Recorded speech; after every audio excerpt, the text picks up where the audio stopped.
Hi guys, Adrian Leijer here, and a real treat for football fans. Our top of the table W League side are taking on the Western Sydney Wanderers in a curtain raiser prior to our game against the Brisbane Roar. Today we are joined by two of our W League stars, Steph, Catley and Vanna. And heading into Saturday's double header, we're going to find out more about these two girls and also the rest of the women's team.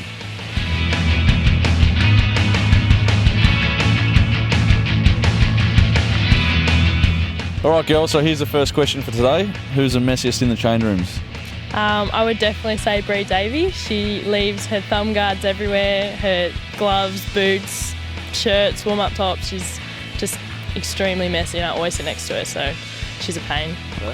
I would have to say Sparrow. I think every time I come into the change room, she's got all her boots and bag in my area. I think it's because she's come from Geelong and she's bringing her backpack or something.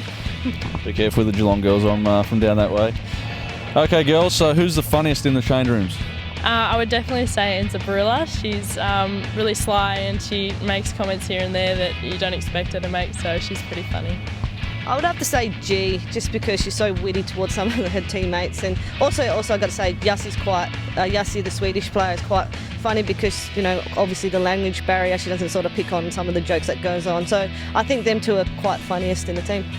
For those who don't know, who's G? She plays in the midfield. Who's her last name? Cocker, there you go, Cocker. So Lisa, who has the worst habit in the team? Oh, that's got to be, for me, definitely Jess Fishlock. Two reasons. One, I've never met anyone so calm and relaxed before a game, and her shin pads. She doesn't want to wear her shin pads because she wants to get a tan on her legs. I think it's hilarious, but yeah, it's probably a worst habit for me. Worst habit would probably have to be this one next to me. Her swearing is unbelievable. I'm working on it. It's mostly to herself, but it's, could do some work. Bit of white line fever, that's alright. Alright Lisa, we'll go with you again. Who's the coach's pet? This one over here. I think I think he sees, well, obviously, her being so sweet and kind and lovely and, also a decent player. I think, with the younger girls with the team, I think it's always Steph. What do you think, Steph? We need to sort this out. Steph. So for me, I think it's her. Steph, any response to that? Well, not really. I was going to say Jess Fishlock for the same sort of reasons. He uses her for every example, always looks to her for the answer, and it always seems to be right. So she's one of the best players in the world, so you can't really go wrong with her. And Lisa, your best moment on the pitch? Oh, that's a tough one because there's three that comes into my mind, but the one... Three. You want three? All right, well... Not too long. No. The first one would have to be 2007. We had a draw against Canada. Last minute, Cheryl Salisbury scores the equaliser, gets us through the quarterfinal. That feeling I don't think anyone could ever experience, maybe Abby Wombat. The second one was I broke my leg in an Asian Cup. My best mate, Katie Gill, promised me we'll go to the World Cup for the 2011.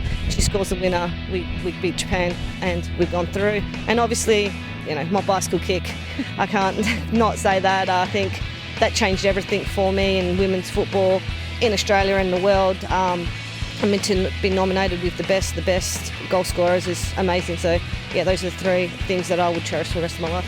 All very worthwhile. Steph? I haven't got anything nearly as good as Lisa, but my debut for the Matildas is definitely up there. We played in Wollongong against New Zealand, and just the most amazing experience for me.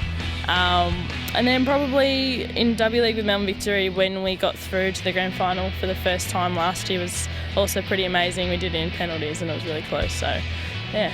One better this year. Thanks girls, thanks for your time, and we look forward to seeing you on Saturday. To all Victory fans, make sure you get out at 4:45 on Saturday to watch the girls in action, followed by the men straight after. It'll be a cracking day of football and we can't wait to see you all there.